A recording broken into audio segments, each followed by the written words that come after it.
திருவண்ணாமலை மாவட்டம் வந்தவாசியில் விதிமுறைகளை மீறி புதிய அரசு பேருந்தை திமுக நாடாளுமன்ற உறுப்பினர் இயக்குவது பொதுமக்களை பதற்றமடைய வைத்தது. எரலாமூர் கிராமத்தில் புதிய அரசு பேருந்து துவக்க விழா நடைபெற்றது.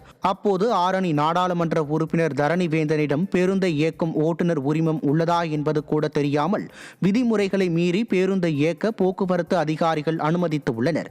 இதை கண்டு பதற்றமடைந்த மக்கள் விபத்து ஏற்பட்டால் யார் பதில் சொல்வார்கள் என்று கேள்வி எழுப்பினர்.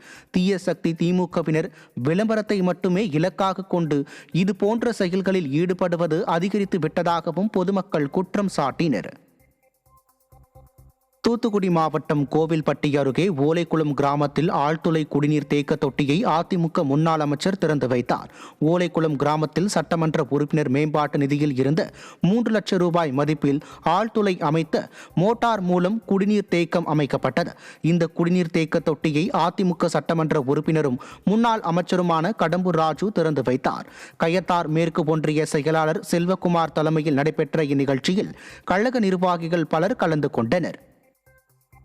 கடலூர் மாவட்டம் புவனகிரி அருகே தேசிய நெடுஞ்சாலையில் உள்ள பாலத்தின் தடுப்பு சுவரை சீரமைக்கவில்லை என பொதுமக்கள் குற்றம் சாட்டியுள்ளனர். சேத்தியாத்தோப்பு பகுதியில் சென்னை கும்பகோணம் தேசிய நெடுஞ்சாலையில் உள்ள உயர்மட்ட பாலத்தின் தடுப்பு சுவர் கடந்த 2 ஆண்டுகளுக்கு முன் உடைந்து விழுந்தது. தற்போது வரை சீரமைக்காததால் இந்த வழியாக வாகனங்களை செலுத்துவதற்கு அச்சமாக உள்ளதாக ஓட்டுநர்கள் கூறும் நிலையில் வாகனங்கள் விபத்தில் சிக்கி அசம்பாவிதம் ஏற்படுவதற்கு முன்பு பாலத்தின் சுற்றுச்சுவரை சீரமைத்து தர வேண்டும் என பொதுமக்கள் வலியுறுத்தி உள்ளனர்.